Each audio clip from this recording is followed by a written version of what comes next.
Halo teman-teman, selamat datang kembali di podcast Serikat, Seri Iman Katolik. Nah, pada kesempatan kali ini, saya ditemani oleh Suster Desi, KYM, dan Frater Huy SCY. Nah, pada hari ini kita akan membahas sebuah tema yang sangat menarik dan seringkali kita mikir tentang hal ini juga. Tema tersebut adalah rahmat sebagai syarat keselamatan dalam konteks perdebatan Santo Agustinus dan Pelagius. Nah, apa yang kita akan berbincangkan hari ini? Check it out. Oke. Nah, sebelum kita mulai lebih dalam mengenai rahmat sebagai syarat keselamatan, kita perlu tahu nih, sebenarnya apa sih yang menjadi konteks sejarah atau latar belakang dari perdebatan Santo Agustinus dan Pelagius ini? Apakah sebenarnya ada intrik-intrik tertentu atau sumbangan-sumbangan tertentu dari kedua tokoh ini mengenai tema rahmat sebagai syarat keselamatan? Nah, menurut Suster Desi bagaimana? Konteks sejarah atau latar belakang yang membuat mereka berdebat? Apakah ada suatu hal yang menarik untuk dibagikan? Bagaimana, Suster? Ya, menurut saya nih ya, Frater ya, ini salah satu perdebatan yang menjadi signifikan dalam sejarah gereja kita tentunya. Nah, yang kita tahu kan tahun-tahun itu merupakan ada kemerosotan moral, politik, di mana orang lebih mengutamakan rasional dan akal budinya begitu. Nah, kita berangkat dari pemikirannya Pelagius. Nah, kita tahu juga Pelagius ini sangat menekankan kehendak bebas sebagai kemampuan manusia untuk menentukan tindakannya sendiri dan bertanggung jawab terhadap tindakannya tersebut. Nah, makanya manusia baginya adalah makhluk rasional yang memiliki kemampuan untuk memilih, menentukan, dan kemudian bertanggung jawab terhadap dirinya sendiri. Pelagius sangat terkenal dengan teologinya yang menolak dosa asal tentu. Nah, yang bisa saya tangkap tadi ya dari penjelasan Suster adalah bahwa baik itu Agustinus maupun Pelagius ini sama-sama ingin memperdebatkan bahwa manusia dapat memperoleh keselamatan. Tetapi menurut Agustinus, rahmat itu adalah syarat mutlak dari keselamatan, gitu ya. Dan Pelagius berkata, tidak mungkin bahwa manusia bisa bertindak baik, hanya dengan bertindak baik mereka akan selamat, gitu ya. Iya, tepat Dan, sekali, brother. Jika saya ingin menambah sedikit lagi, ada teologi yang berkembang di zaman itu ya. Kalau ada yang mengatakan manusia lemah, tetapi Allah itu pengampun. Nah, dari sini mungkin Pelagius menekankan bahwa tindakan baik itu perlu karena manusia ingin selamat oleh karena tindakannya sendiri gitu ya. Nah, jadi Pelagius ingin menekankan bahwa sebenarnya manusia bisa selamat dengan tindakannya sendiri, tindakan baiknya sendiri, tetapi Agustinus menekankan bahwa rahmat sebagai syarat keselamatan. Begitu, Suster ya? Tepat sekali, Frater. Pendeknya kita bisa katakan dalam hal keselamatan dari dosa, Pelagius menekankan kebebasan dan kehendak manusia, sementara Agustinus keselamatan itu hanya diperoleh dari rahmat Allah yang menyelamatkan, yang membawa kita lepas dari dosa-dosa kita. Oke, luar biasa sekali perdebatan mereka ini. Sangat-sangat mendasar bagi kehidupan iman Kristiani kita.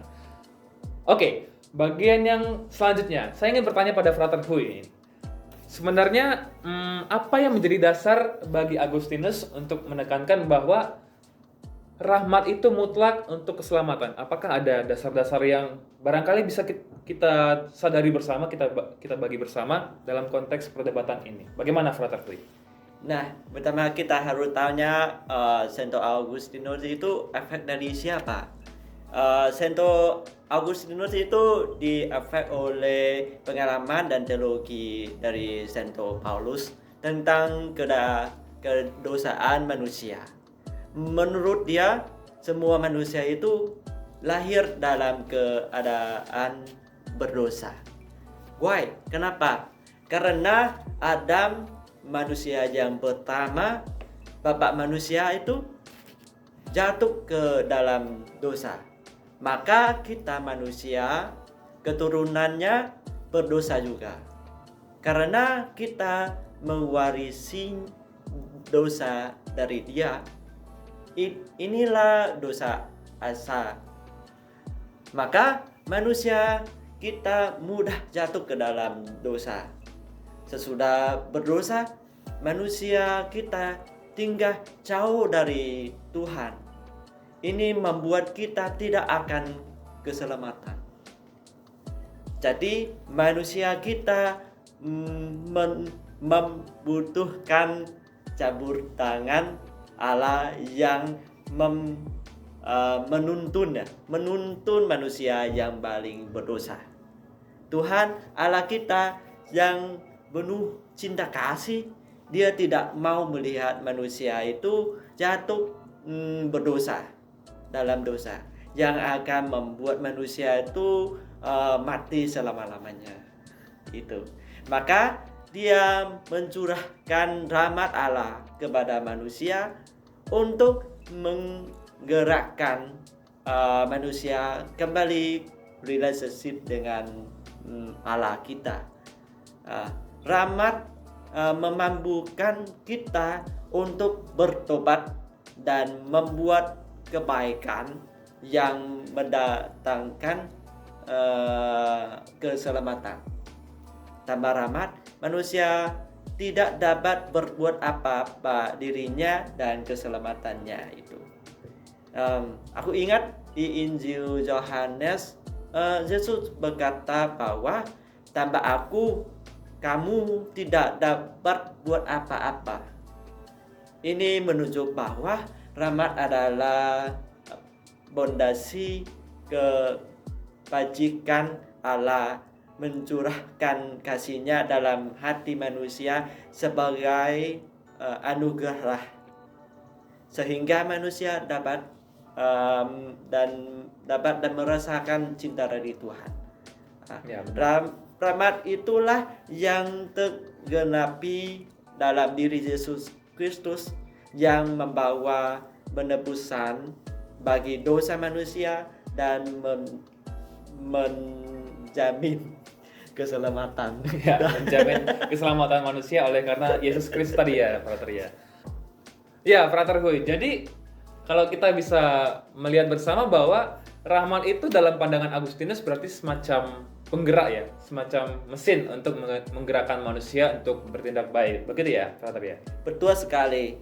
Rahmat adalah anugerah oleh Allah melalui Roh Kudus dan menjadi daya mendorong, mentolong bagi kita untuk hidup sesuai dengan kehendak Allah.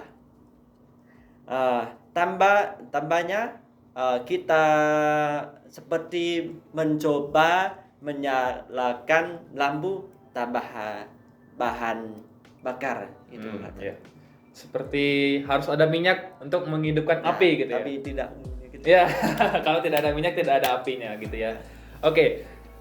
Tadi kita telah mendengar bersama bahwa sebenarnya Agustinus menekankan bahwa rahmat itu seperti mesin yang menggerakkan. Seperti kalau kita lapar kita butuh makanan. Nah, jika kita tidak makan kita mati ya. Ya, benar sekali. Kalau kita tidak makan kita akan mati. Nah, setelah kita mendengar penjelasan mengenai bagaimana Agustinus dengan teologi rahmatnya, bagaimana dengan Pelagius tentang tindakan baiknya untuk keselamatan, kita ingin mendengarkan sebenarnya apa sih relevansi yang bisa kita petik dari perdebatan Agustinus dan Pelagius ini. Apakah sebenarnya tindakan baik cukup untuk keselamatan? Kan di tengah-tengah kita seringkali dengan tindakan baik saja saya sudah masuk surga, dapat keselamatan gitu ya.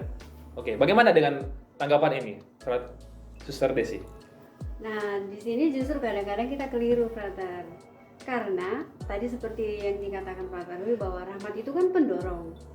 Maka rahmat yang terutama dalam diri kita untuk membantu kita melakukan setiap setiap tindakan kita pasti didasari dengan rahmat. Jadi kita harus tahu bahwa perbuatan baik kita sekalipun itu bisa terjadi karena ada dorongan rahmat.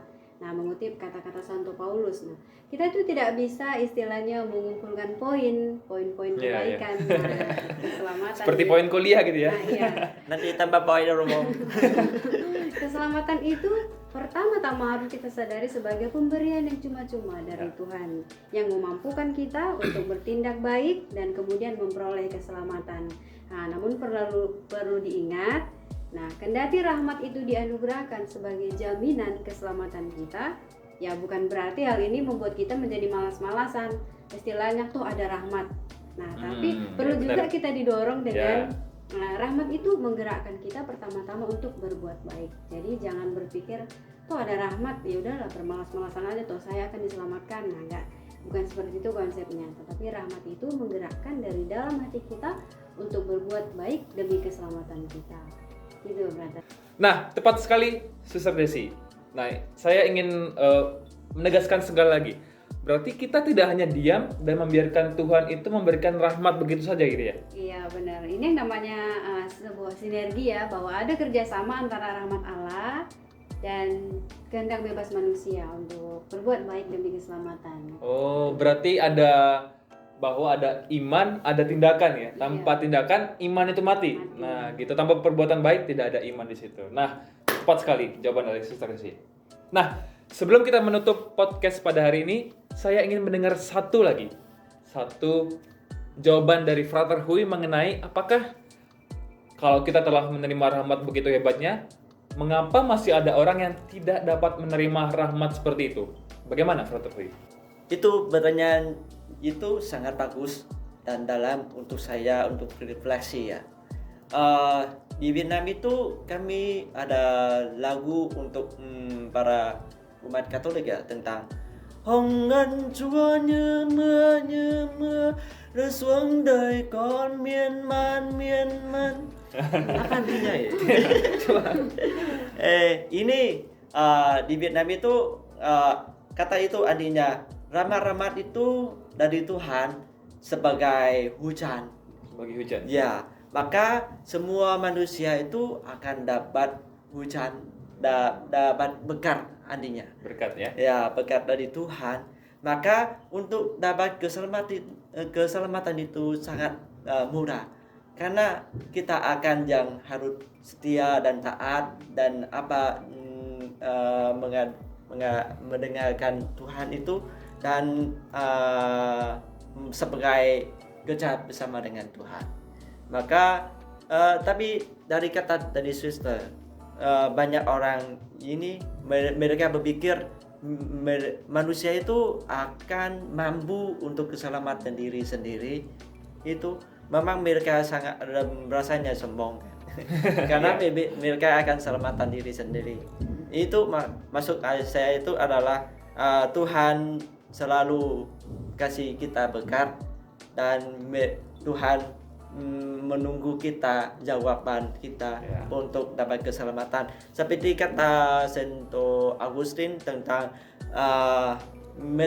misteri kehendak bebas manusia, maka Tuhan itu sangat menghormati jawaban manusia itu. Oke, menarik sekali teman-teman ya, bahwa rahmat itu seperti hujan. Nah, kan kalau kita hujan gitu ya, tidak ada hujan untuk orang-orang baik saja. Tidak hujan untuk orang-orang jahat saja, tetapi untuk semua. Tergantung dari respon kita menanggapi rahmat itu, menanggapi hujan itu seperti apa. Nah, itu menarik sekali.